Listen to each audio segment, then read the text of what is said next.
script. Unfortunately, one of our panelists, Anand Gandhi, is he's missed his flight, so he's a bit delayed. So we're going to continue with the panel, the script. Ashwin Kumar and Paramita Vora speak to Vishwajyoti Ghosh about writing the script. Ashwin Kumar, he is the youngest Indian filmmaker with an Academy Award nomination. He's also the first Indian to be nominated at the IFA with Little Terrorist. Inshallah Football, first banned, then awarded India's highest honor for cinema. Also Asian Cinema Fund, Special Jury Mention Dubai, Silver Conch Mumbai. Its sequel, Inshallah Kashmir, released free of charge on India's Republic Day and received 40,000 views in a week. It also won the National Film Award for Best Investigative Film in 2013. Ashwin is currently working on a fiction feature film called Noor. It won the prestigious Asia Pacific Screen Academy's Children Fund and was selected for Mahindra Sundance Screenwriters Lab. His other works include Road to Ladakh, Dazed in Dune, and The Forest. Paramita Vora is an award-winning filmmaker as well and writer whose work focuses on feminism, urban life, desire, and popular culture. Her documentaries as director are Partners in Crime, Morality TV, or Loving Jihad, Ek Manohar Kahani, Q2P, Where's Sandra, Work in Progress, Cosmopolis, Two Tales of a City, Unlimited Girls, A Woman's Place, and Annapurna. She has also written in the internationally acclaimed film Khamosh Pani, that's Silent Waters. She teaches writing for film as visiting faculty in several universities around the world and writes a popular newspaper column in Sunday Midday and is currently working on a book about love in contemporary India. Our moderator is Vishwajyoti Ghosh.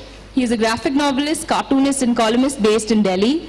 His creation, Full Toss, a cartoon column, is run by the Hindustan Times Sunday edition in the edit page. He's the author of the critically acclaimed graphic novel Delhi Calm, a political graphic novel set during the emergencies of the 70s. Times New Roman and Countryman, authored by him, is an interesting visual book of classified ads. He is the founding member of the Power Collective and also remains an active and dynamic participant in the graphic comics artists collective projects and works often with graphic artists from different parts of South Asia. I'd like to invite all of them on stage. Good afternoon, thank you for coming. We're going to construct the script. I am Gandhi meets Ashimalu, Ashwin Kumar. Follow the work. Bit aware of the work. Interesting for me to step in and know a bit more the working process. I'm going to start with this whole temple of the script.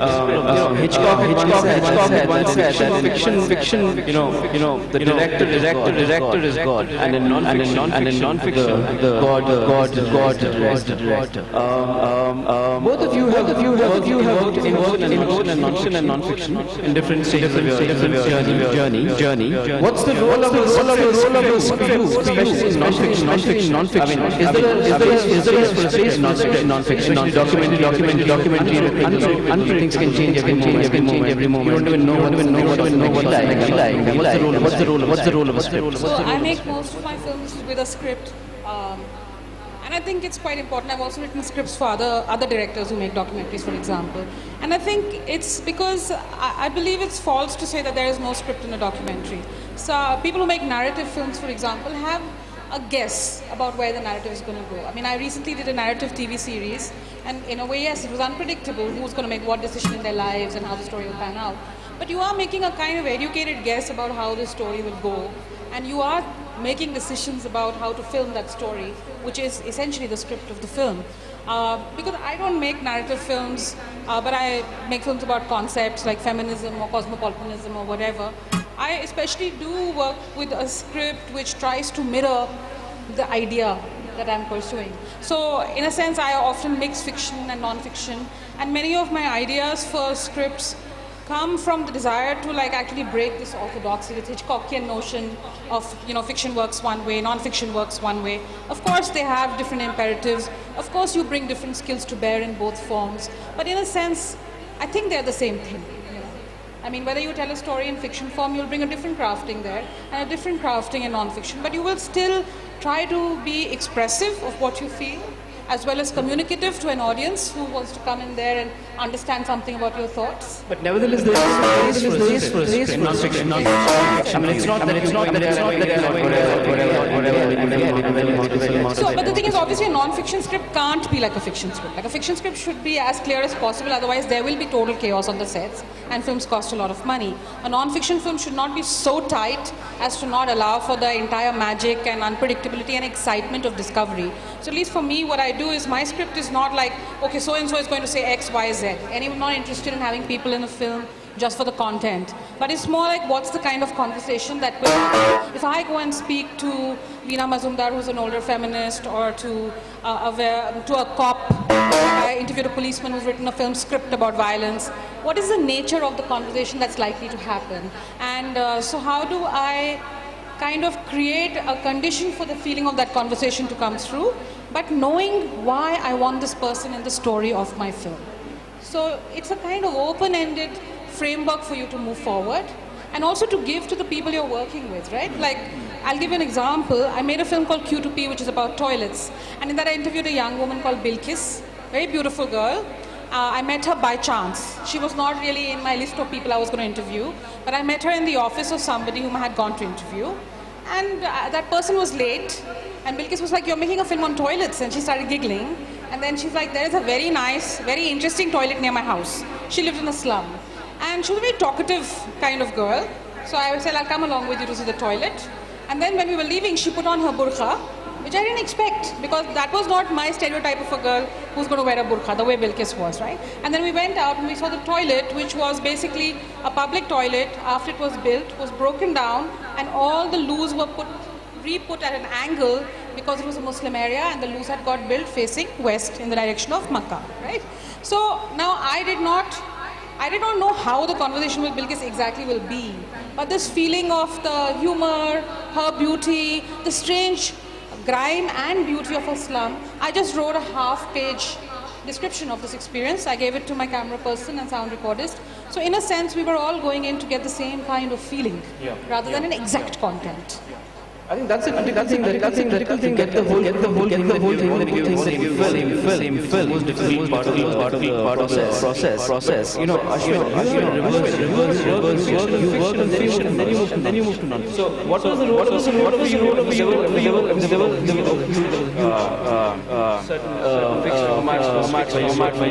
Fiction, and then you move to non-fiction. What was the role of script for you? Did it change from one form to the other? Yeah, I mean, actually, I started off as an actor. So, one was very cognizant of the power of the moment and the magic that happens in the moment. And so I had a healthy sort of balance, I think, between structured screenplay and allowing accidents, quote-unquote accidents, to happen.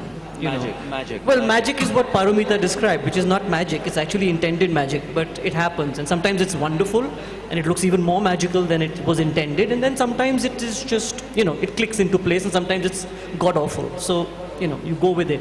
But to come back to your question, my process has always been to write a tight, structured screenplay, the Aristotelian hero's journey screenplay, but then leave enough in there, at least in my mind and the mind of all my crew, to allow, I work a lot with kids, for example. Now, one of the things that I do is I never let the DP, the camera person, use lights which are on stands, because that just comes in the way of kids moving around. I don't work with focus marks. I don't tell the kid, go there because that light is going to come on you and we'll take that shot. Because you need to let them do what they do, and you need to find a way around them. So, as long as the intention of the scene is clear in my mind and the mind of my crew and mind of my actors, then I just let them fly. But it comes from a very structured screenplay. Like I know what part this scene is going to play in the film, and why it's important that it's there, and what I need out of it. And I think sometimes the wonderful thing that actually ends up happening is that you get much more out. If you allow that process to just unfold on its own rather than try to say exactly this line and go exactly to this point, you know. There was another part of your question. Which was when you moved from fiction to non-fiction. Yeah, well, that was a very interesting move because the film that I had done just before I shot both my documentaries was an action film. It was called The Forest. It was a thriller, which means large parts of the film were actually storyboarded. So there was no movement there because it involved a leopard, and the leopard had to do certain things for the thrills to come through. So I had to storyboard it.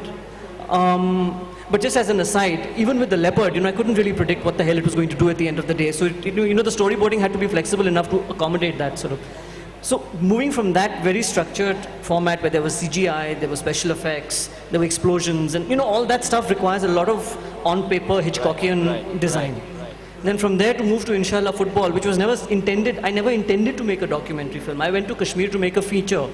I went there on my recce trip for my feature, and about 10 days time I threw away the script and I started shooting I started interviewing people from all over Kashmir to understand better what actually was happening over there. Because what I found with Kashmir at least was that none of the stuff that I had read up about was actually the reality of what was actually happening there. So I had to learn in fact, the reality of people's lives in Kashmir. And in the process of doing that, I was shooting. And in the process of shooting, I came across this great story about this kid who was trying to play football in Brazil, but the government was not giving him a passport, and then it transpires that his father was an ex-militant. And I thought that was a great story to tell in terms of a metaphor for what was happening in Kashmir or any part of the country which is under Armed Forces Special Powers Act and so on. So I came to it from that point of view. But even that structure, for instance, that was a totally unstructured film in the sense that I knew my protagonist, I knew what his dilemma was, no passport. I knew that he wanted to do something, like he had a passion, football, and I thought that was a nice cocktail. I didn't know Omar Abdullah would read an article written about us filming with him and then actually get him his passport while we were filming. So that's one of those sort of magical experiences that you have while you were shooting. In fact, I don't like Omar Abdullah. He took away my ending. I mean, the ending was not supposed to be the happy one, where the kid gets his passport and goes to Brazil, because that's not what really happens in Kashmir. What happens in Kashmir is that kids, they want to play football and they don't get to go anywhere. They just get stuck there, and there's militant and so on and so forth. So I felt a little deceived by him. But anyway, so he came in with, so as you can see, I was just rolling. I was rolling. For you. A, there was no script. There was a scenario. There was no script. And B, we incorporated it as one of the sort of moments towards, I think, 45 minutes of the film where this thing happens. And then the rest of the film is about the journey, the return home, as it were, where we're trying to show what actually happens as a consequence of him getting a passport. Now, as it happens, he never got to Brazil because Brazilians wouldn't give him a visa because they found out that his father was a militant. So, the story then goes on. But as a filmmaker, I had to figure out the best position in which to stand in order to get that shot, which would tell my story, the story that I didn't know what I was telling, tell my story the best way. So you understand, there's a big, you're actually writing the screenplay as you're shooting. It's an evolving thing. Yeah, and then when you're editing, actually you're writing the screenplay even... Rewriting it. Yeah, you're rewriting it all over again. Which makes me question that both filmmakers also strong authors your own work. But at the same time, filmmakers single one man, your subjects, your characters, and everyone's pitching it. Coming up with an idea, the last shot that you took. How fluid is your script? So I think, this is the nicest thing about filmmaking, really, and for me, that it's very collaborative. There's a lot of different energies. And if you have the right kind of group of people who really care about making this film, then the energy is fun, right? Even if you do fight and argue, sometimes it's okay. But the job of the director is to provide a vision, a direction in that sense, to be able to take a decision when they feel, no, because I'm keeping track of all the different aspects of the film, I really feel we should go with this. And I guess it's the crew trusting and believing in the director's fairness and not just their egomania, so that they say, okay, we'll go with you. We have decided to, every film in that sense is a kind of proposition. It's a proposition to the people who agree to be in your film. That, I have this thought, I have this question in my mind, and I think if I start filming with you in this way, this question might get answered, right? And I'm going to try to answer it without somehow reducing your truths, without just using you as a puppet for my own film. And somehow this film is made even with the people who are in your film. So you try to have a conversation that is equal. It's not just like, oh, I got what I want from you, and now I'm getting out of here. And I think it is exactly the same also with your crew members, you know. And nobody's perfect, so obviously you make some mistakes and you get angry with each other. But I think for me, the most telling thing has been that in every film that I've made, I think you can see clearly that it's made by me. But depending on who was the camera person or the editor, there is something different about the film because they bring something else. I respect them. I love working with other people. I learn something from them. So it's not so much whose idea it was, it's about the ideas we make together. That energy we bring together to the same film. And that is nice. Also while writing other people's films. So I'll give an example like Khamosh Pani, which some people might have seen here. Now, Sabiha Sumar, who's the director of the film, is completely different in the way she makes films and tells stories than I am. Like, we're almost opposite. And I think the interesting thing that happened is her tendency is to tell a very good, broad, simple story. My tendency is to tell a lot of detailed, textured, many windows, layers. Like, I want to have many things in one place, right? And actually the two things coming together formed an interesting third thing. We're not in contradiction, but we found a way to mash those two things.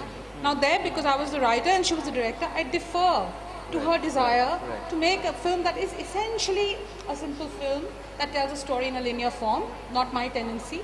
But I say that's the proposition she has made. Now let me see what I can do that's my thing, keeping in mind that that's the basic proposition of the film. So I think in that way it's very exciting because you not only discover what other people can do, what can happen out of a story, but what you can do. Every time you discover a new thing you can do because you're with different people. So it's like having many love relationships. It's also very schizophrenic for you because you're only a script writer. Yeah, I wouldn't make it.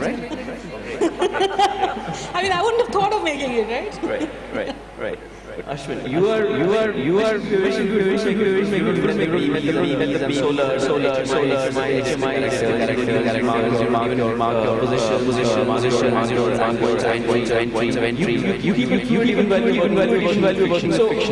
so and you write your own scripts. Broadly you write. So I mean for the crew.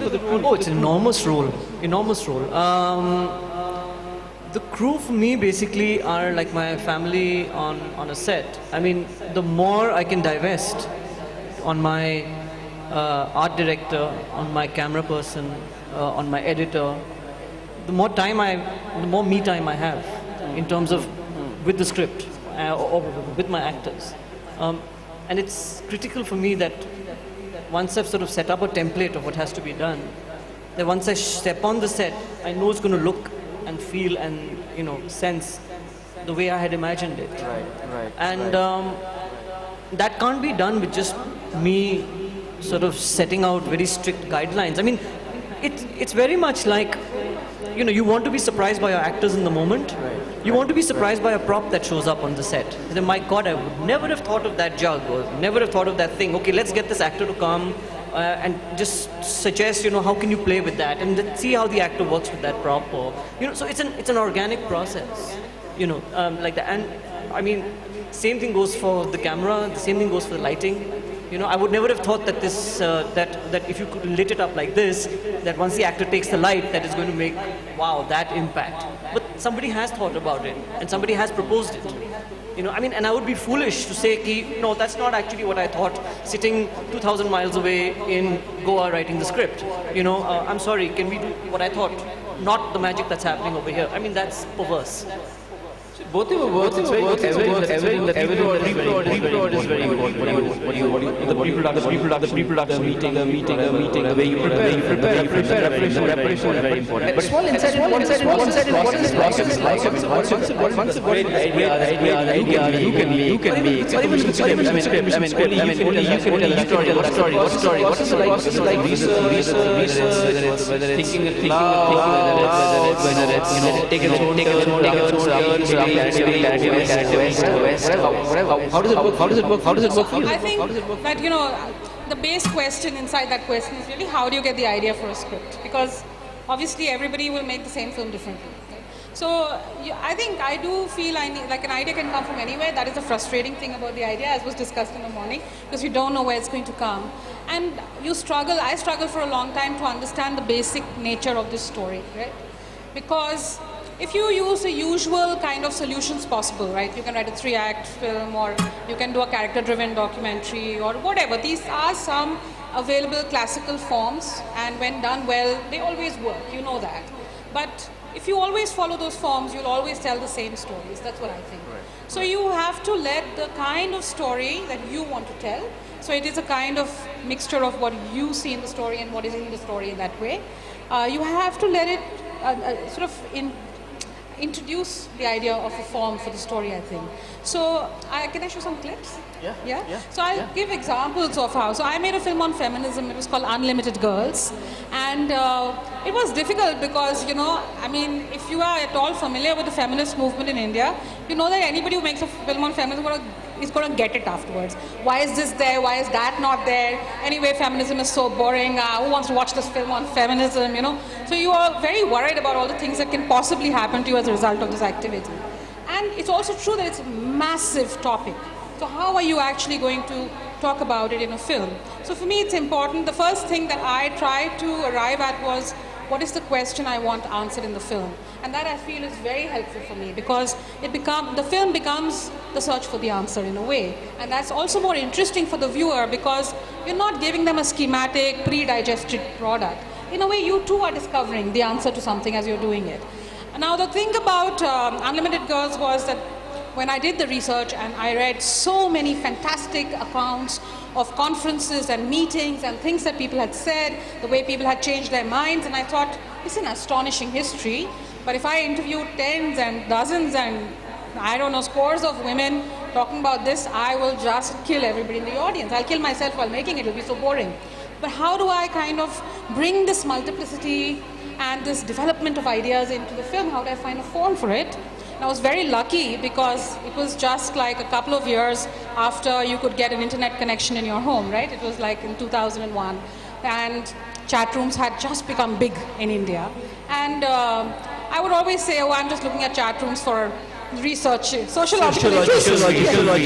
Totally sucked into it. It's so compelling, and you can be so many things, and other people are so many things, and it's very sexy, but it's very conversational. Another thing is that for those everybody here looks too young to have ever been in a chat room, but basically there's a main chat room. Nobody's saying anything they mean on it.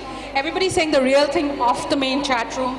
So somehow this seemed to mirror so much the idea of how conversations happen in public and then not in public, how you are yourself, but sometimes you're somebody else.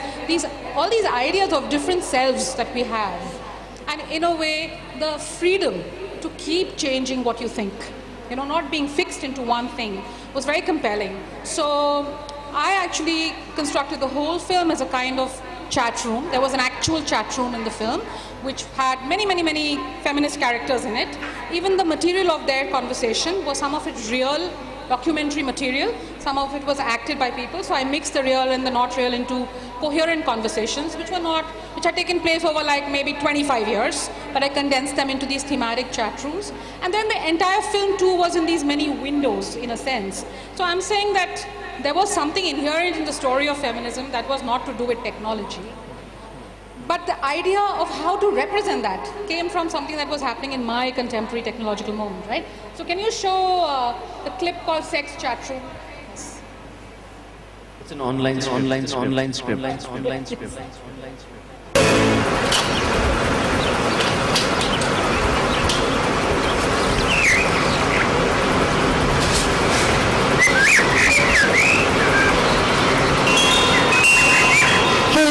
Organization has put up an online petition asking for more ladies buses for the university to combat eve teasing. Chunky, I don't know if I want to sign that. I'm bored of all this protectionist attitude. Why? You enjoy sexual harassment. Thanks for the support, Attila. The sisterhood lives. The law has to tackle the crime, not just put a lid on it. What will change with this? Men aren't going to change overnight, so till then at least girls can travel safely to college. Boys have to learn that no means no. It's not so easy for many girls to have the courage to say no. Can we just talk about the girls who want to say yes? Sorry? I don't mean yes to sexual harassment.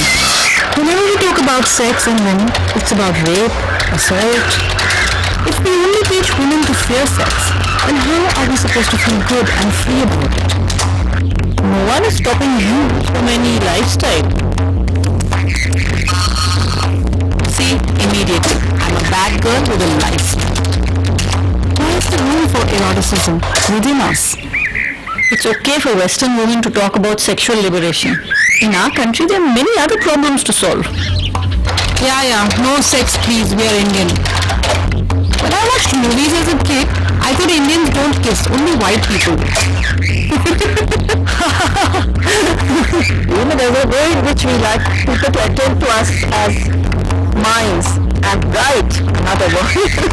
So it's distracting yourself from your body all the time. I think the most exhilarating moment for me when I felt there was something wonderful to be a woman is when my lover first made love to me. So that moment was so exciting and so wonderful. I felt glorious. Now we are talking. But even when I try to talk about it, there's the silence from men who won't share their confusions. So then I feel ashamed of men. There has to be a dialogue with men. They are also confused by us. It is not the duty of women to see that men understand. We're not talking of men on the street. We're talking of the men in our lives. Am I the only one? Or does everyone feel pressured to have an orgasm during sex? Hello, where's everybody? And no one can understand this font you are using. Yeah, right. And if I talk about masturbation, will they all log off?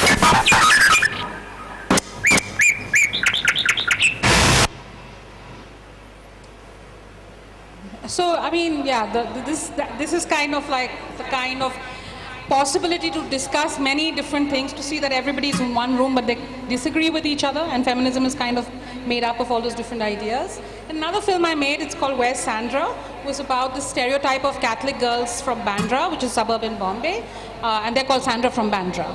Now, it was also tough because the moment you show the stereotype, you confirm the stereotype, right? It means, oh, I think that's what a Catholic girl is like. So how do you actually put into reality something which is a concept in people's minds, is the question. And I think one of the things to do is to suggest a way of looking at a story, right, early in a film. So for example, in Where's Sandra, I thought that rather than take it from this thing of, it's wrong to think that Catholic girls are stereotypical, it's actually to talk about how there is some truth in a stereotype, always.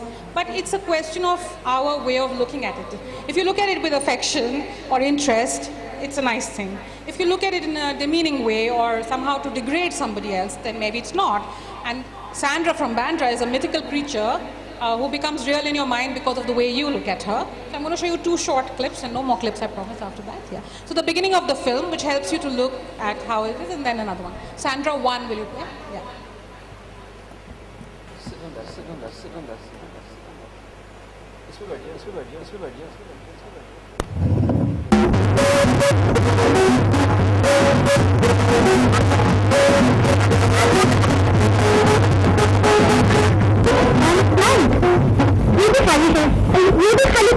Nothing less. Very warm. Nothing young.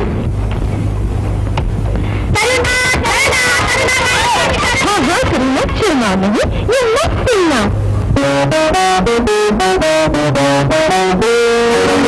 I always liked the girl on the side of the picture.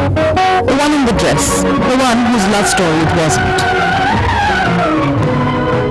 Unlike the girl who got the guy, her eyes were always shining, but not with tears. She seemed always ready for a laugh, for a song, for a good time.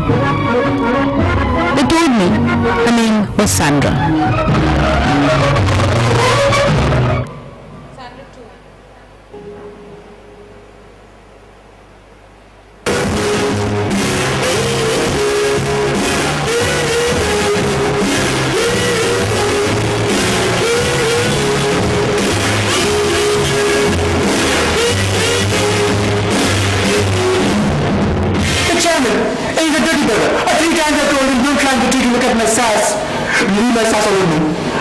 get it, but he didn't listen. So I gave him a hit straight on the face like. The bugger began to cry like a baby, man. And he begged me like, but I didn't listen. I told him, you look at my sass and I'll break your bones and balls. English makes you tall. If you know English, you can wear a suit boot, do an electrician's course, or take a diploma in radio and refrigeration technology. You can become a chef at the Taj Mahal Hotel or a steno at Hindustan Lever. If you know English, you can ask a girl for a dance. You can lean Eileen Alva against the locked door of the terrace and press against her, squeeze her boobs and kiss her on the mouth, put your tongue inside while slipping your hand under her dress. So, did you ever get to kiss Eileen Alva? Oh, I wish I could have kissed her. Good Lord, I dreamt of it and I yearned for her. For repressed Maharashtrians and Indians like me, Jesus Christ, this was where heaven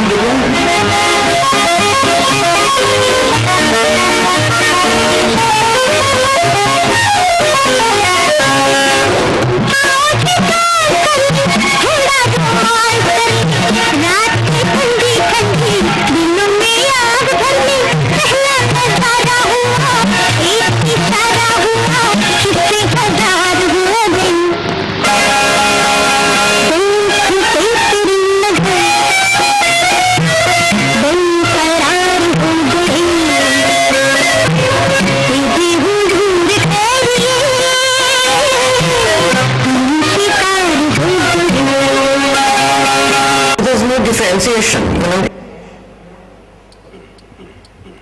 Very Bombay, informed. It's also actors very found material in itself. Bollywood. It's like you're reinterpreting Bollywood and telling yet again, 20th century characters. Real people like Nagar who also talking about there. What I'm trying to ask you here is in that case, how does nostalgia and reinterpreting that? So the thing in Where Sandra is, of course, I've shown you the clips that are most alluring because it's fun to watch. And nostalgia and this allure is a very big part of this idea of Sandra from Bandra. The girl in the dress, the girl who likes to dance and sing and have a good time, right? But of course, when you mimic something, this mimetic kind of form, and you do it with a little bit of difference, you're encouraging people to look at it in a different way and reinterpret it. But you can't really limit yourself to that. You have to eventually put something at stake, I think, as a writer, as a filmmaker, and say, this is what I think, not just in a joke, but from my heart, right? So eventually, the idea that this stereotype can reduce you is something you have to find a solution for, not just using the found material, but suggesting something of your own in the story. So what actually happens in the second half of the film is that I interviewed 5 women who all live in Bandra and whose names were actually Sandra. So in a sense, you're saying, okay, now I can't be showing you stereotypes, but when you meet the 5 Sandras, what you see is some women who are very much like the stereotypical idea, some women who are not at all like that idea, some women who are very irritated with the idea, some women who think it's actually a pretty cool thing. So you get a kind of your own sense of multiple feelings about it. You have to create some idea which communicates that and doesn't just sort of, cannibalize pre-existing material. But on the other side, your premise, where you were, it's very idea is something chance to really chase logic. I mean, one thing is that there's a story, and then when you write the script, there's a methodology. Whichever way you be, which takes story or the methodology. I mean, it's a very working process. Well, yeah, I mean, working process, actually, I think I'm taken by the big idea. Like, no matter what the story is, it has to have a big idea, And so that's one thing, for sure. And the second part of it, of course, is that it has to have a big potential conflict. Sorry if I'm talking pedestrian here, because I mean conflict is like sort of the heart of drama. But I mean it really bears repeating the number of films that I've seen which actually are struggling to find an internal conflict. You know, I mean it's quite remarkable how those films are actually green-lighted and put into production. So that's what I look for. Oh yeah, and if I can't find it, then that's the journey. Oh yeah, and the third thing is the journey. So not only does there have to be a big idea, there has to be a conflict. And the conflict doesn't have to get over like that. There has to be a sense of Problem because you want to take the audience on an emotional ride. Right, And right, I mean, I go back to the whole idea of Hitchcock, to come back a full circle. I mean, Hitchcock said the difference between suspense and surprise, you know. One is that there's a bus going, and suddenly the bus explodes. And everyone is like, wow, what just happened, right? And then there's a bus going and the camera, sort of the old lady and young kid sitting, and the camera pans down, tilts down, and you see there's a bomb underneath them. And the bus is going, and it's going, and it keeps going. And you're in it, you know, you're watching that. Now that is the journey, you know, that's the journey that I look for. That's what I'd like to, I mean, so all my stories should have that journey, and if they don't, then I have to create that journey. And actually, the wonderful thing about this process is that the characters, if they are true and they're doing what they're supposed to do, they will tell you what that journey has to be. Right, Not right, me that, right, oh yes, I want a happy ending, and so let me try and you know, mold things towards a certain cathartic ending that I might want to create. I usually do, yeah, which is weird, but actually I usually do. I usually know where they're going to end up, which is in contradiction to what I just said about letting the characters find it. But okay, this is what I found is true. If the big idea is in place, if the conflict is in place and your journey is in place, and if the journey is about them ending up at a certain point, which I am already aware of, that certain point will be that one poignant moment in which everything just comes together. That's how that point gets defined. So it's by nature and by logic. And it's all logical. There's no rocket science in this. I mean, there's a lot of creativity, of course, but this actually just logic and putting your ear very close to the ground and listening to what these characters are telling you, what they want to do. They may not want to do what you want them to do. And there's a constant struggle with that, you know. But if you listen to what they want to do, they will take you to that point. And the catharsis may not be, you might not have the audience coming out of the theater saying what you thought they will say when they come out, for example. But that's the point at which the film should end, because that's where, you know, that's where we are all going with this journey. Any influence in particular script, especially where coming back to the script, there's a lot of reason watch as many films. Any influence you think? Well, I think it's not like no, like Paromita, I think I enjoy layers. So any filmmakers that put layers into their films, and especially unspoken layers. I mean, the Coen brothers, for instance, you know. I mean, they have a really, what is the polite way of saying this, whacked out take on life, you know, for instance. And you're never quite sure what those characters are all about, but they give you just about enough information for you to join a few dots. But the rest of it is just left to your world experience, your imagination, how you perceive the human condition, and how much you may have or may not have read. You know, and that kind of open-ended meaning that can be created out of certain interactions on screen is, I think, what I go for. So any filmmaker, Charlie Kaufman, for instance, who does that, Inarritu, any of the Mexican filmmakers, Alfonso Cuarón, you know, any of these guys, Zhang Yimou. So anybody who sort of tries to go beyond the straightforward, linear, one-level narrative, you know, one-tone narrative, I mean, is something that I find very interesting. Yeah, the multi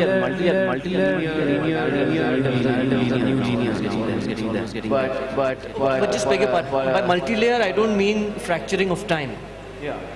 I don't mean shortcuts, amores perros and all that. I mean that's not multi-layer. I mean in terms of, you know, there is a internal conflict of character and there's the external. I mean external is what you see as a plot.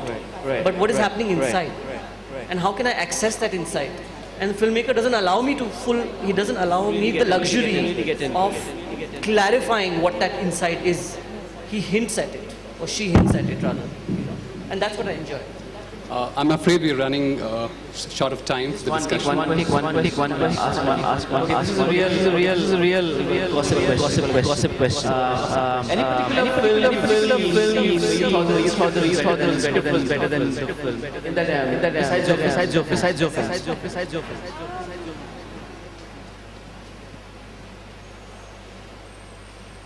I can't think, I mean, I always think it. I often think it, but I can't think of one right away, I must say. Yeah. We'll open the audience. What I mean by that is how much of your script should you be visually able to see in your head before you actually put it down? And the second question is, it's a personal question, but whenever you finish making a film and you finally watch it, is that moment anticlimactic? All right. I see a lot of my script in my head. In fact, that's what I work from. A lot of the times, you know, when people think about a script writer, they think about somebody hunched over a typewriter on a laptop, you know, banging away. It is a very small part of the truth. Most screenplays that I write are written in my head. And when I have those eureka moments, they usually are images or a sequence of images, you know, which I then just have to transfer onto a piece of paper so that it's there, you know, so that I've kept it. I mean, I'm going to answer the second question. It's not anticlimactic, it's kind of modifying, and you feel sometimes you feel very happy, sometimes you feel it's horrible what you've done. And also the way you look at your own film changes a lot with the audience, you know. Like, I mean, if an audience is loving your film, you feel, it's such a great movie. And if you feel the audience is not totally into it, all the flaws in it start glaring out at you. It's actually after quite a bit of time after you've made a film that you begin to see it really for what it is. And sometimes realize your film is actually quite good and you have given it gali in your mind for no reason. And sometimes a film which you're like, people are so stupid, they don't understand how good my film is. When you watch it after a long time and you're like, you know, lots of nice things in this film, but I didn't quite manage to do X or Y. So you need that distance. Immediately afterwards, it's just too horrible and you're actually kind of relieved that it's over. And one part of you wants everyone to see it, another part of you wants nobody ever to see it at all.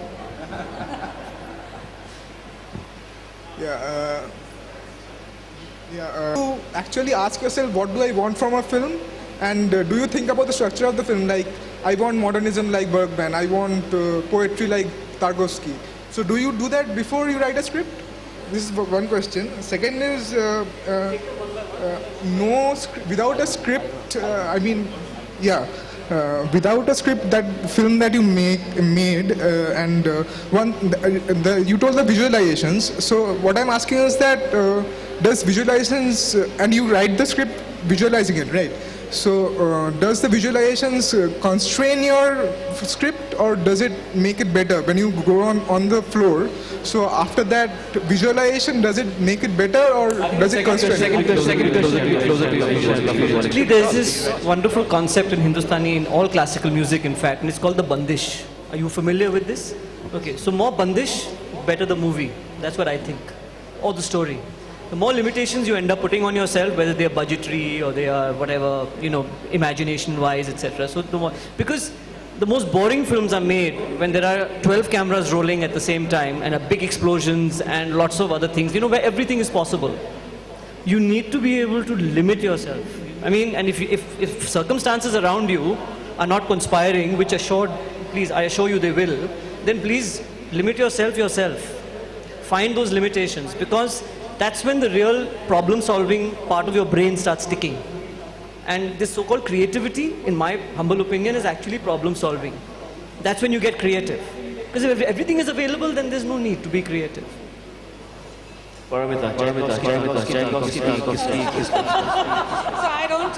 I'm going to answer the questions as one, from the point of view of not a filmmaker, but as somebody who writes for other people. So just in terms of script, right? So yeah, you do have to have a structure for your script beforehand, right? Otherwise, what is the script doing? The script is suggesting a structure. This does not mean that the structure can't change on the editing table. It frequently does. And if you want me to give an example recently, like if you see a film like Revolver Rani, you want to re-edit the film so that you can make it a little bit better than how bad it is, and not stick to the script, which they seem to have done, right? But the thing is that this bandish idea is actually inherent to script writing, which is you can't just put anything and everything in because I like Tarkovsky, I'll use a bit of Tarkovsky here and so thing and Godard. And you can't do that because those ways of telling stories have evolved from the sensibility of that director, right? And you have to have, you may be inspired by things, you may learn from watching other directors or reading other people's scripts, but eventually the script has to be written by you, right? So in terms of visualization, I think the question that you're asking is, how detailed should your script be? When you are writing a script for somebody else, I would say not over detailed. It is not your job as the writer to write down how every shot is going to be, because then what is the director going to do? A script is a suggestive thing, right? It is a suggestion for what kind of film can emerge from this piece of work. In that sense, a script is not a finished product. It is not the end in itself. It is a document created which has to find an ending in a film. So the person who tries to make their script a very egotistical piece of art is going to write a bad script. The person who thinks, the only thing I say is that the other extreme, which people tell you that anybody can learn to write a script if you just learn some logic of craft, that's not true, because the workshop idea. So this idea that you can go to a workshop for 1 week, or you can read Sid Field and you will know how to write a script. You won't. Actually, you'll know some basics of script writing, which everybody should know. But will you be a good script writer? You can't be, because you're thinking about human life, right? You're answering questions about life through an aesthetic process. And that requires you to study film, to practice a lot, to work with many directors, to really find your own voice and write the scripts then that only you can write, which will be wonderful different films depending on who the director is of those films, right? And I think in terms of, some people will also tell you, keep it very bare. I don't feel that way. I do think that you should write it well. You should not write a script crudely, because then it will suggest a crude film, right? So supposing you're writing a gothic romance, you should have an indication in your writing, small phrases only, which will give the which will inspire the director, the DOP, the actors. Think how many people are going to read your script, interpret it, and come back and make it into one thing. And you have to be part of that process. You're actually the person who is planting the seed for that process. You have to do it with a lot of love, care, and precision. Otherwise, it's not going to grow into a beautiful plant. So you have to think of all that which is to come and keep space for it, and not try to blot everybody else's work out by saying there'll be a red wall and there'll be this. That's not your job. That's the art director's job. So suggest only that which is necessary to tell the philosophy, the story, the emotion, and the mood of the film. And to do that, you have to practice a lot. And that's what makes you a good artist, no matter what you do actually, not just script writing. Great. I think that was an excellent session, and thank you both. Thank you, Vishwa Chaudhary. Thank you. Thank you to Vishwa Chaudhary for being a great moderator. Anand Gandhiya. Thank you so much. Fiction, allowing an organic development of the idea while rejecting rigid traditional methods of storytelling, incorporating technology as a critical enhancer of the narrative. Anand Gandhi, not many may know this, but after dropping out from formal education, Anand finished a diploma in philosophy and travelled across India, exploring, meeting people, writing, performing, and attending a series of workshops on subjects varying from Gandhian economics to quantum physics. His foray into writing started at an early age. At 12, he started writing and directing school plays. He moved away from a bright television career as a dialogue writer for popular soaps of Indian TV, namely Kyunki Saas Bhi Kabhi Bahu Thi and Kahani Ghar Ghar Ki, for which he also wrote the screenplay. He went on to write and direct highly acclaimed award-winning plays like Sugandhi, which won him the National Award, Pratyancha, Shanotsava, Na, and Janashatru. Almost all his works have been produced for the alternative one-act theatre. He has written only one mainstream play, Chal Reverse Ma Jaiye, which won the Transmedia Best Play Award for 2005. His film directorial debut, Right Here, Right Now, achieved substantial critical acclaim. His second film, Continuum, was co-directed with Khushbu Ranka. Ship of Pieces, his first feature-length film, premiered at the 2012 Toronto International Film Festival and has gone on to win several international accolades in various categories, including cinematography, technical excellence, and best actress. Critic Derek Nayakam put it on the list of films that changed our lives. Can I invite Anand Gandhi on stage, please?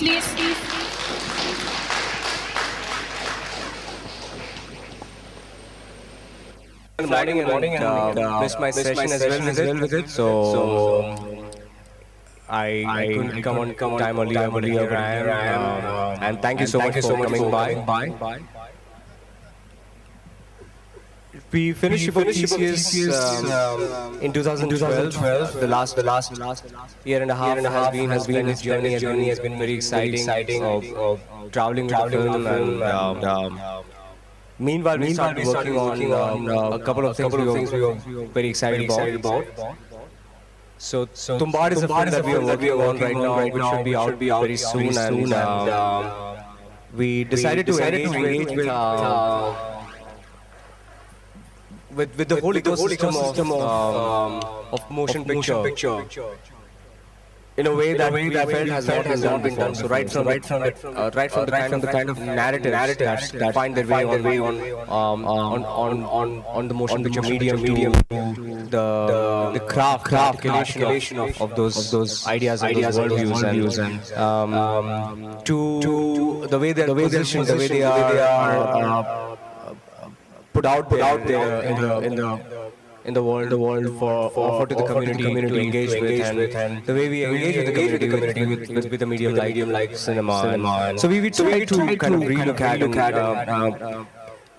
and rephrase that conversation over the last 2 years, and it has been a wonderful journey for all of us. We started Recycle Wala Labs with the intention to make films like Ship of Theseus, to make films like Proposition for a Revolution, the documentary that is in production right now, and distribute films like Gulabi Gang and films essentially that have not found their way into cinema halls for a while. There are lots of intentions. There are lots of battles that we are engaged with. Some of them are very half-baked and superficial engagements. Some of them are engagements where we're putting what we have into it. And we just feel that all the problems confronting our mainstream discourse and our mainstream discourse as informed by motion picture, all the aspects need to be confronted and be engaged with simultaneously. And that's the reason why we are setting up an exhibition platform. We're working on media technology, working on media software.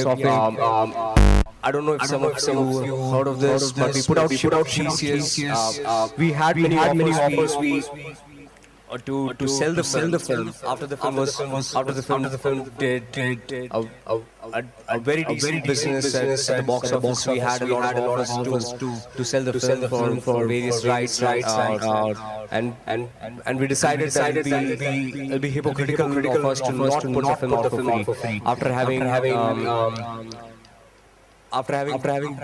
being privileged to have access to open culture for so many years and have been educated and enlightened by freely available literature and culture out there. It's only fair that we put out our for free online. So that's what we did a few months ago. We put Ship of Theseus, the entire film out free for legal download, and the response again has been very warm. We made another announcement, and that's something that we've been working on for the last few months.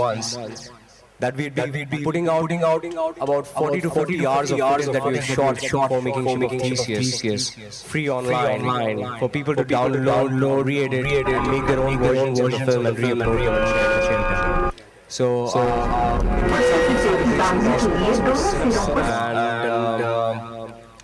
family aspect. My friends got back to me saying, hey, you know, we'd like to participate.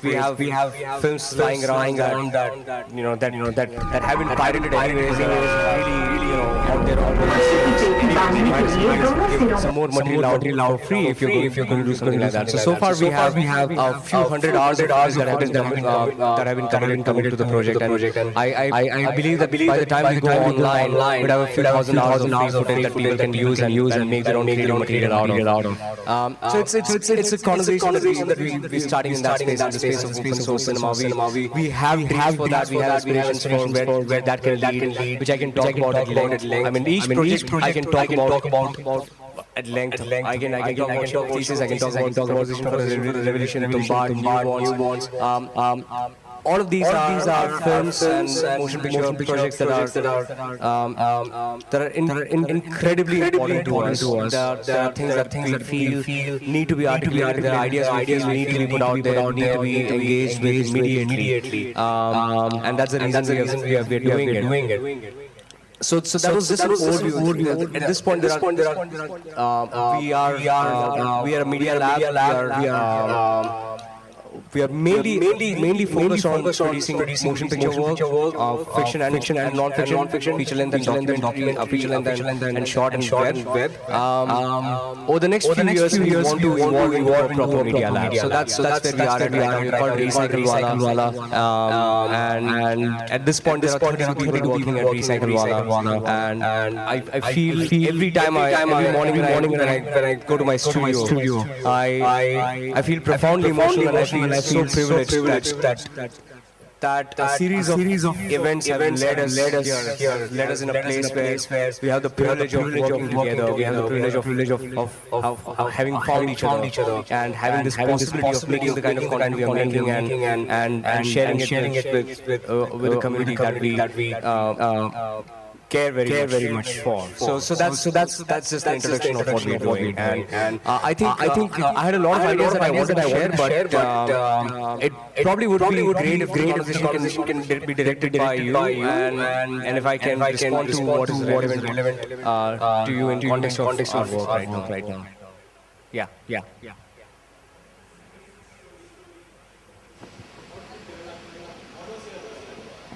Inspiration. Could you tell me about how did you start writing the second story in Ship of Theses? Because with the history of India, I think it has never been Charvaka or whatever. Has never been appreciated enough, and I saw that is a really beautiful work to come from India.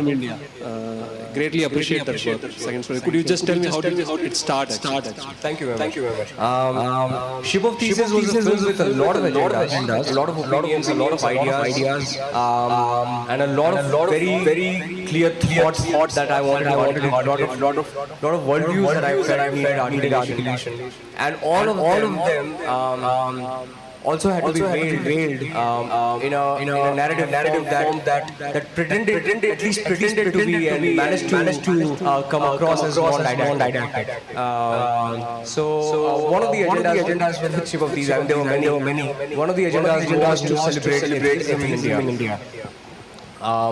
We have and when I say we, I mean the world. I mean we know the disclaimer to the conversation, so I'll just jump on we for ease of use. So we have inherited being informed by this immediacy of our geography and the immediacy of the culture found around us. It has been informed by great atheism that I felt have kind of managed to go on the fringe of the mainstream discourse. The major traditions are atheist. Buddhism, Jainism, Charvaka. There are lots of traditions even within the Vedic framework, the Hindu framework of darshanas. There are lots of darshanas that are also atheist. And for the longest time they have not been number one. Number two, they have not been re-examined and rephrased.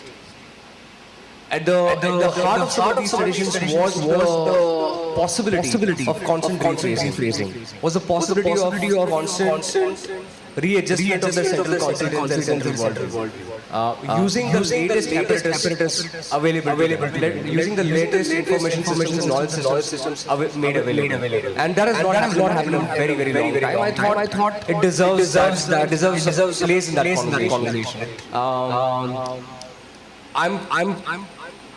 I mean, my personal standing is of a complete absence of any need to use most of the conversations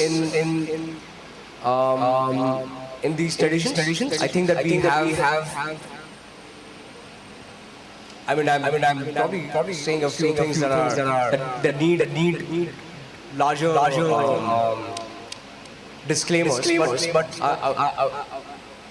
I feel that we have arrived at a place where we have really great apparatus. We have really evolved extremely advanced information and knowledge systems that are not being extrapolated, that are not being interpreted by humanists, by philosophers working in ethics and morality, in politics and in law, to the extent that they should be used. And that is another agenda that the second story perhaps can be smelling on. The third was a very naive, romantic agenda, which was to have extremely intelligent and sharp characters seen in Indian film. That is not to say Indian films have not had sharp, intelligent, well-informed characters. I just wanted to see. I just see that there was enough of that, and I just wanted to see a film which would have these conversations. So these were some of the agendas, and there were many more. The conversation about non-violence, compassion, and empathy that is very close to my heart. The conversation about free will that I think can really be reworked and rephrased now. And it's not only an exercise in abstraction. It's not only a philosophy classroom exercise. I feel it has a very strong legal implications. It has very strong implications in the way we build our social contracts. So that was the conversation. How our biology informs our choice making. How biology informs our the evolution of our various institutions of religion, of law, of all kinds of institutions.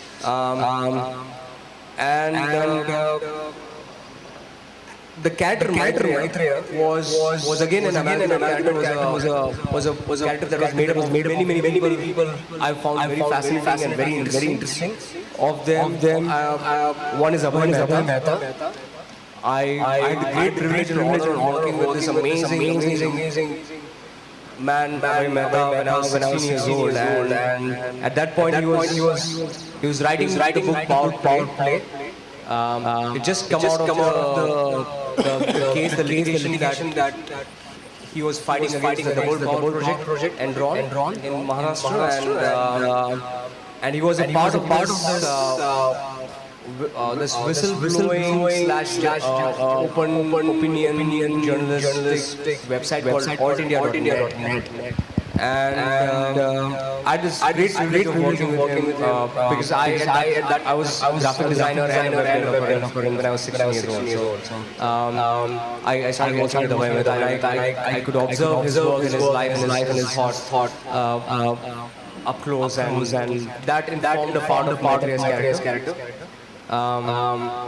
A part of my character was informed by my own struggle with some of the ideas that he's struggling with, and Charwak is struggling with. Part of the character was informed by Raj Chandra, who I always found very interesting as a person. He was one of the people that Gandhi spoke about as teacher, and I've always found his life very interesting, more than what he did with his ideas. I've found his life very interesting. So Rajchandra was one character. Satish Kumar in a way informed the character because of the walking. I felt, and because of the there's a small cue there, a Resurgence magazine coming in the frame. When the doctor hands him a copy of Resurgence, so that was just to give a nod to the work that Satish Kumar has been doing with his magazine and movements that I mean with his partnership with Vijay Vidyan. I mean, so there are lots of characters that inform the character of Maitri. And the question at the heart of the story of our choices and of especially our choices that have a direct effect on the rights of the other, on our environment, and our choices can violate the living rights of the other. Are for me the most important conversation and has to be had in every possible way using the medium of motion picture. So these were some of the ideas that I found the story. So just on the topic. I wanted to ask you, like the movie opens with the question, right? The paradox. The movie opens with the paradox itself. So the question of identity and its relation to materiality. So do you have a take on this, or was the film just a space for you to explore the question? I think I do. At this point in time, I do have a certain view. I am seeing this, and it's a very it's a very formed way of looking at it right now, and it might again dissipate again and reform later on. But at this point, I look at it as in this way. I feel that all contradictions have historically proven to be not contradictions and proven to be continuing.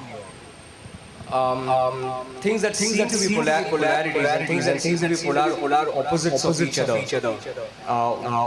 held together by a system, have proven in the past to have a very direct relationship and continuum between themselves. And and a lot of solutions in the past, philosophical solutions, a lot of applied solutions in the past have come out of synthesis. Have come out of looking at thesis, looking at the entire thesis, and trying to resolve them through a synthesis, through a systems view, through a synergetic view of these principles. And I think the paradox is also an invitation for that. To pursue that solution. The paradox of identity, looking at continuity of an entity and the constant discontinuity between one slice in time and space to another is the phrasing of that question. And the moment you dig deeper, it doesn't take too long to start being able to continue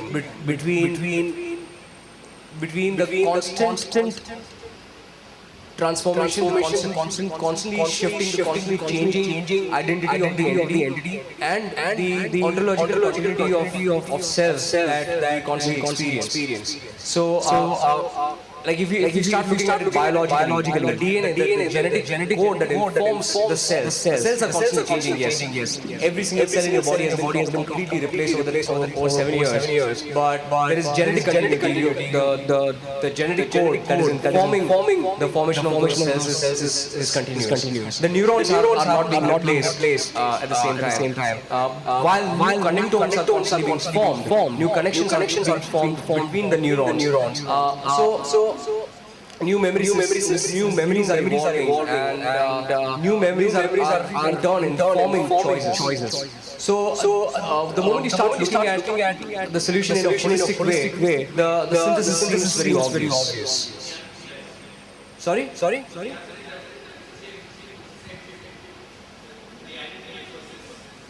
No, the answer is it isn't. And we need to constantly look at the duality of it in its non-duality. So the film has a kind of thread that a single person, different body parts of in different organs of him are donated to different persons, and you are exploring the It's like what I said right here. Right, Lawrence was about to tell a story, and I just went straight for the punchline. So yeah. But for those of you, there are people who have seen the film. But yeah, please go ahead. Yeah. So the question is, what came first? Did I mean, you began with this thread that there is a person whose parts are being donated to different persons. Was that the starting point, or somewhere along the line you saw that this is a possibility that I can braid them all with this thread? No, that was the starting thread. That was the first idea that came to me. And the whole narrative was generated from there.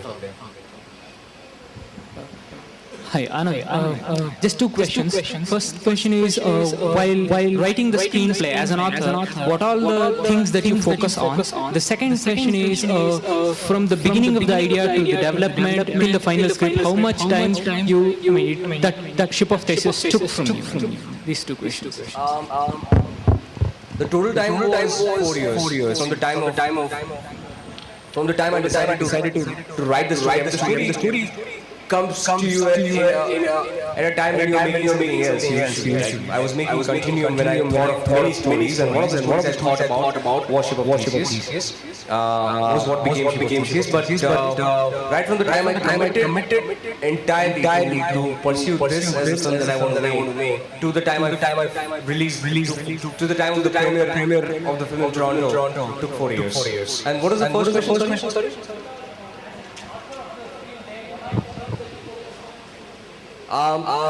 As an author, what are the things that I focus on? Everything. I just give you a glimpse into some of the things that I focus on. Everything that is of any relevance to me. The philosophical framework that I'm positioning the narrative in, the characters, the dramaturgy, the scenes that I'm choosing to articulate the basic ideas, the worldview, the scenes I'm choosing to articulate the worldview of my characters, which I have to work very hard in making them distinct and sometimes contradictory to mine. I work on nuancing it. I work on filling it up in observation and quirks and nuances, so as to fuel the illusion of its realism and naturalism and immediacy. Even when there are chances that in some cases it's not necessarily extremely real. There are chances that you have met somebody like Maitreya, and it's unlikely that you would in that community, but I have to fill it up with a series of nuances and observations that make that character absolutely immediate and perfect the illusion of that immediacy and that realism. I think in terms of images, I'm working in a motion picture medium, so I constantly think of experiences and the experience that every image will have on the audience. So while writing, I write a lot of the images in it. For example, in the blind photographer story, the image of the mirror being brought to her as a long shot, the mirror being brought to Alia, and that's an image that gets written into the first draft level itself. So a lot of image making goes into the writing, where of course I constantly reflect my writing is always in collaboration with Pankaj Kumar, my cinematographer. So he comes on board pretty early on, at the very early stage of my writing. When the first idea occurs to me, I call Pankaj and say, "Hey, Pankaj, this might be a direction I might be taking," and then we start talking about it very rigorously. So that kind of gets written into the script itself. a lot of editing gets written into the script, a lot of decisions of where how the images are clustered together to form meaning gets written into the script itself. When I searched for thesis, I felt it was in conversation with the film that came and disappeared, Mithya. Have you seen Mithya? Sorry? Have you seen Mithya? Sorry? Mithya. By Rajat Kapoor. No, I haven't seen it. Oh, okay. No, because in some ways, ship of thesis externalizes the problem of identity and its future. Oh, really? In Mithya, it internalizes it in terms of what happens to the identity of a single person in the same body across time. So the synchronic and diachronic problem. So it was this kind of conversation that was happening, but the question was about, in some ways, ship of thesis is a self-consciously philosophical film. Mithya is a popular film, right? But where do you see the future in a way of filmic form, engaging with questions of philosophy, bridging the gap between the two? That was one. The second one was, in the first section of the film, you show a philosophical problem. In the second section, there's a lot more conversation and it's a lot more like, you're telling a problem. Why that choice between the two? I mean, you've raised a very valid question that we have amongst ourselves constantly. The question of whether a piece of cinema can be allowed to be self-conscious. Because when it comes to our cinematographic choices, you would find our cinematographic choices are not self-conscious at all. The way we design images, we work, and the way our actors act, for example, we work towards we aspire to a very high degree of spontaneity. Even though everything is designed, but we within that design we aspire to a very high degree of spontaneity, or the illusion of spontaneity, or the illusion of there being no self-conscious devices at play. So it's only when it comes to the main thing, the narrative, the dialogue, the characters, that we have self-aware and self-conscious characters, self-aware writing. And it's a question that we are constantly debating amongst ourselves, and I can give you a list.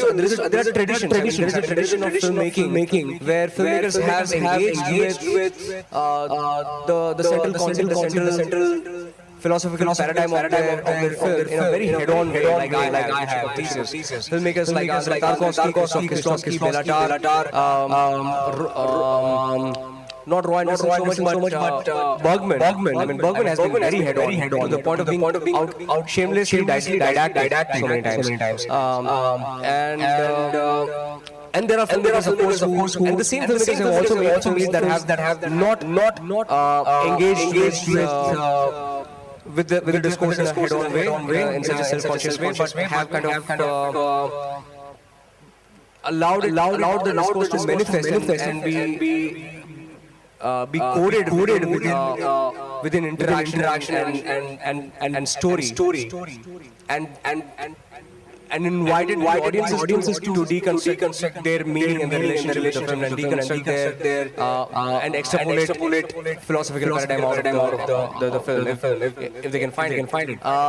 So both these traditions are equally valid and equally important.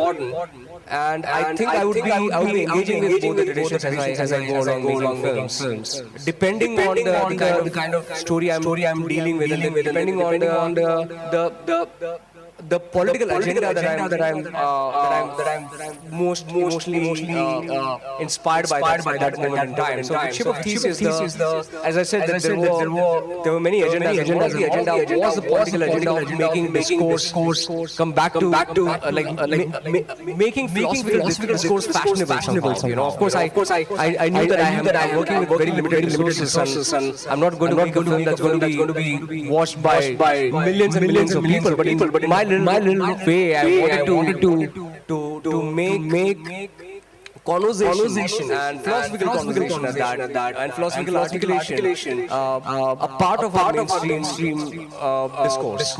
So that was a very strong political agenda.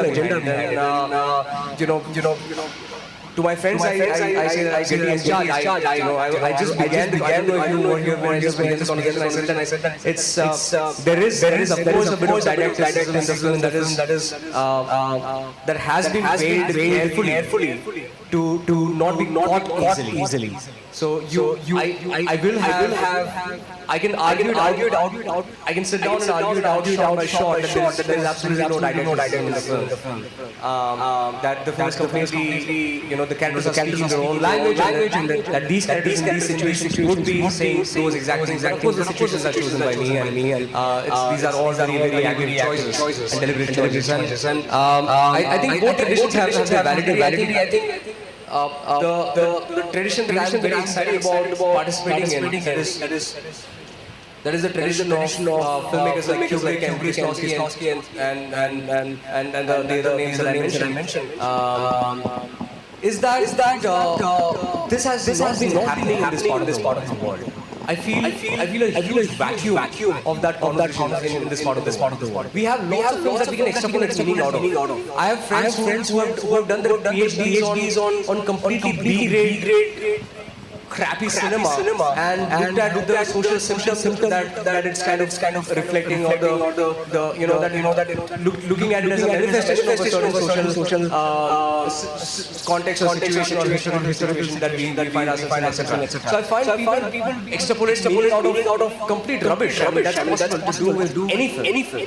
You can take Kuni Haveli and look at the context made in the popular process of the time, and you can all kinds of bridge building and which has relevance. But I feel that head-on way of engaging with discourse and making your characters sharp and intellectually aware to be able to and articulate to engage with it is missing, and I just want that to happen very badly. So that's the reason. News media, journalists, everything, the amount of given news media, journalists, and the amount of control, the amount of chokehold that corporates and politicians and all these big wigs have. How important is it for artists, for filmmakers, for photographers, for writers to actually be more political and opinionated and be loud about it? How important is it? It doesn't matter whether you're right or wrong, just to be political. Even in say like popular culture that we see, it could be television, like what Aaron Sorkin does and things like that. How important is that? Like we're losing that, obviously, because we can't trust our media, like news these days. So yeah, that's it. I think it's absolutely important and inescapable. I was so inspired to hear Lawrence speak today. There were a lot of things that came out in the conversation with Lawrence and I mean these are threads that we should all kind of not just leave and we should definitely hold on to the threads that came out of these conversations, the conversation earlier and work very actively towards it. I think it's extremely important to find at this point to build a community. Extremely important to come together and I mean it's extremely important to put our resources together on the same plateau and start making some of these ideas that commonly we can commonly agree upon to start. I mean the problem with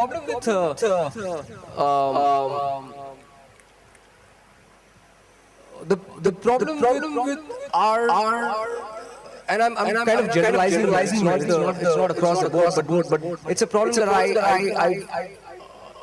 I confront on a day-to-day basis with my friends and friends of my friends, which is the inertia of liberalism and of intellectual thought. That we work so hard towards working on the perfect script that we forget the immediate threat at hand. So the immediate threat at hand has come home, and it's right at our door. It has been at our door for a while now, and it's extremely important for us to come together to talk against it, to speak up against it, to put all our resources against it, and not put waste. I mean, of course, the conversation has to go on and it has to evolve. So it's very important for our skepticism to survive and for us to be skeptical of each other's ideas as well. But at the same time, not work so hard, not put so many resources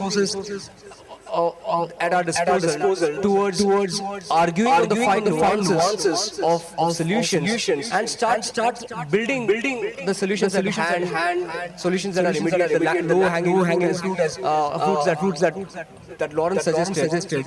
We need to absolutely work together towards it. And I'm extremely concerned, as all of us are, about what's going to happen and what's going to happen in the immediate future. We're not even talking about years from now anymore. We're talking about a couple of weeks from now. And I'm extremely concerned, as all of us are, of course. And the only way we can really protect ourselves is to be very, very active.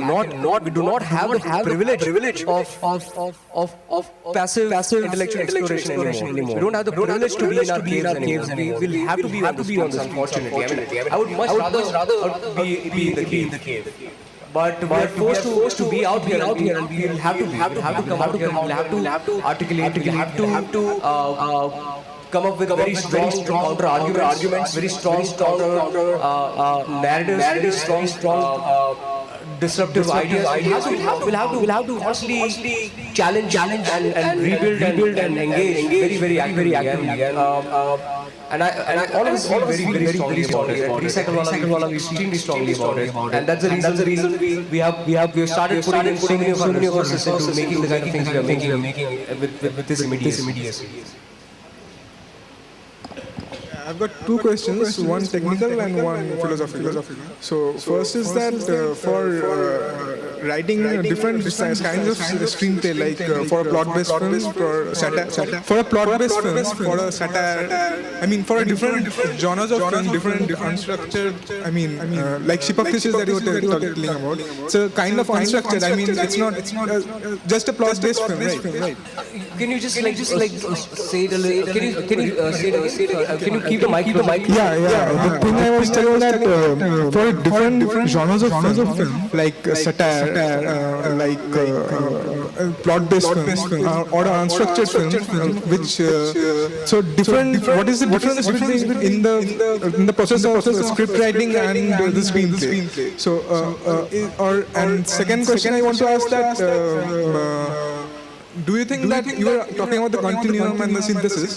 So, do you think that everything is justifiable? Like, everything is justifiable. I mean, everything is justifiable. I'm asking you that. So, in the continuum and synthesis that you're talking about, so is that just everything? So that's just. I mean, the first question really, both the questions are really large. The first question is particularly large about the process of writing various genres of cinema and the kind of structuring and construction that goes behind any of these genres. And I mean, there is a long tradition behind every kind of narrative cinema. At the same time, when it comes to the medium of cinema itself, barely scratch the surface. We've just begin to understand how our biology is kind of has evolved to respond to things that we witness, to images and sound that we perceive. And because we've just begun that, begin to barely scratch the application of that, which has been only intuitive in the past century, and now beginning to be informed by the influences produced by the sciences we have. So there is a lot that is yet to be done. There are completely new narrative forms that are yet to be invented. There are completely new structures that are going to be invented, and I'm really excited about and I'm just as curious as you are about what they are going to be. The second was whether everything justified an argument like that things are in continuum and everything has a place. Now, no, I don't think everything falls under that space.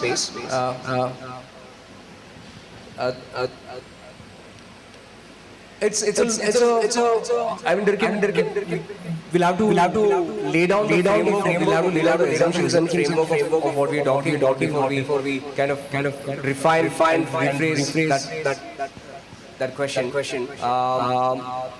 But to give you like a quick example from Jain thought, Anekant Wad. Anekant Wad is a principle that talks about multidimensionality of truth. It talks about multifacetedness of truth and the possibility of truth being manifesting in contradictions. The possibility of truth manifesting is in polar opposites and creating paradoxes and still being true. While it phrases its philosophical idea in that paradigm, it's also by its very definition, it's called Anekant, which means it's a not one-endedness. It's a denial of the thesis that things are one-ended. Similarly, when something like this, something like an idea of a holistic worldview or a synthesis of various worldviews or a synergy of various principles work together is applied in ethics and law and morality. We have this talking about what it's not also. Because it's also talking about what it's not. It is in denial of one-endedness of things. It is also in denial of absolution of things. So actions that manifest in absolute forms can also be denied by this thesis. We're just taking one last question. As I see, your film takes so many worldviews from science and philosophy. I was wondering what is the nature of your engagement with science? I mean, I elaborate on it. Your first story of the photographer, it more or less looks like a Mary the neuroscientist experiment to me in some sense. So I want to ask you, there are so many research is being done in neurosciences and cognitive sciences now. Do all those research do they have any implications on your style of expressions, or do you think it's a phenomenal experience and you use film as an art to express it? Or do you consider those things? My engaged science that is that what I would traditionally expect of philosophy. Is to look at information and look at facts and look at data that is produced in lab conditions and interpret that data and make the data usable. So my engagement with science is of that nature. I use the data that is produced by various scientific experiments. I constantly inform myself with things that have an immediate impact on my hypothesis, and especially influences coming from the world of neuroscience and evolutionary biology. I constantly inform myself with the influences that are produced in these two disciplines and try and use these inferences to rephrase my philosophical hypothesis and paradigm and make it applicable in art, in ethics, in morality, in storytelling, in aesthetics, etc. So yeah. Thanks so much, Anand. Thank you very much. Thank you. Thank you all of us for joining us. We hope that Litmus is back again in Bangalore soon. Sorry, guys. Can you guys want to stay by and just quickly see the trailer of Proposition for a Revolution? For those of you who haven't seen it, it's a documentary we are producing. Khushbu Ranka and Vinay Shukla directed this documentary. I mean, they'll give most of the context of the film within the campaign video itself. But please watch it and share it as much as you can. It's sorry. Yeah, very much. It's cross for rap, but if you just search for Proposition for a Revolution, you will find all the links. faction of the anti-corruption protesters decided to form a political party. Many of us thought it was a bad idea, Some even thought it was a great idea. but we didn't quite know what was happening on ground. All we saw and heard was a clutter of second-hand media opinions and speculations. We felt the urge to see for ourselves what was going on. Hi, my name is Khushbu. And I'm Vinay. In late 2012, we began documenting the journey of this still forming anti-corruption party. They still didn't have a name or media crews trailing them. For an entire year, we followed them through their achievements and failures, Grassroots campaigns and manifesto sessions media blackouts and sting operations, to bring you an honest, neutral, unbiased, and hopefully insightful perspective on what we now know as the Aam Aadmi Party. in our film you will see faces that we now see splashed across TV screens every day with a proximity and intimacy that has never been seen before. A lot of people ask us if the film is pro-AP or anti-AP. We believe it's neither. The film doesn't aim to provide definitive answers. It attempts instead to engage in a dialogue. Here's a sneak peek from our film, Proposition for a Revolution. आज तक बचपन से हम सुनते आए, पढ़ते आए, हमें पढ़ाया गया, घुट्टी पिलाई गई स्कूल में, भारत एक जनतंत्र है, भारत एक जनतंत्र है। हम पूछते थे क्यों जनतंत्र है, कहते थे चुनाव होते हैं इसलिए जनतंत्र है। 10,49,300 चिट्ठियां कि दिल्ली के लोगों के गुस्से का प्रतीक हैं। सेक्रेटरी साहब से पूछा कि क्या मैडम रिसीव नहीं करेंगी, मैडम नहीं मिलेंगी। उन्होंने बताया कि वो सो रही हैं। बिजली महंगी है, हमारा ये आंदोलन नहीं, हमारा आंदोलन था कि बिजली के बिल में चोरी। जब आम आदमी पार्टी की सरकार बनेगी नवंबर में, तो बिजली के दाम दिल्ली के अंदर आधे कर दिए जाएंगे। have been asking and continue to ask, how realistic are your promises? जन लोकपाल, जन लोकपाल, जन लोकपाल, जन लोकपाल, हर चीज के सवाल में जन लोकपाल, ये एक लेवल आ जाता है जो आदमी इरिटेट हो जाता है उससे। बिजनेस मतलब क्या? टिकट मिलना राइट नहीं है। जिसको लगता है कि टिकट मिलना राइट है वो आज पार्टी छोड़ दे।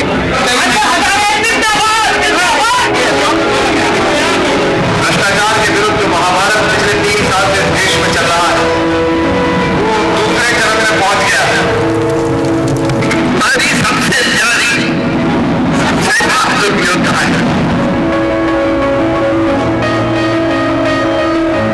Admitted that you're a political party and act like a politician and go ahead and deliver now. हम नेता नहीं है, हमें राजनीति नहीं करनी आती, लेकिन हमें मजबूरी में ये पार्टी बनानी पड़ी और अब ये पार्टी बनाई है तो इनकी सरकार को उखाड़ के फेंकेगा ये देश।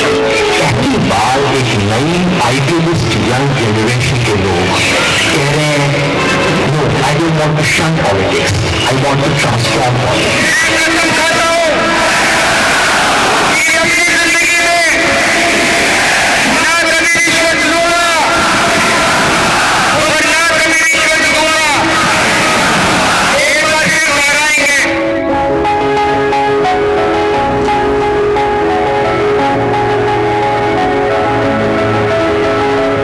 This will be a long haul. काफी छोटी-छोटी बैटल्स में हम जीतेंगे, कई छोटी-छोटी बैटल्स में हम हारेंगे, ताकि हम वॉर जीत सकें।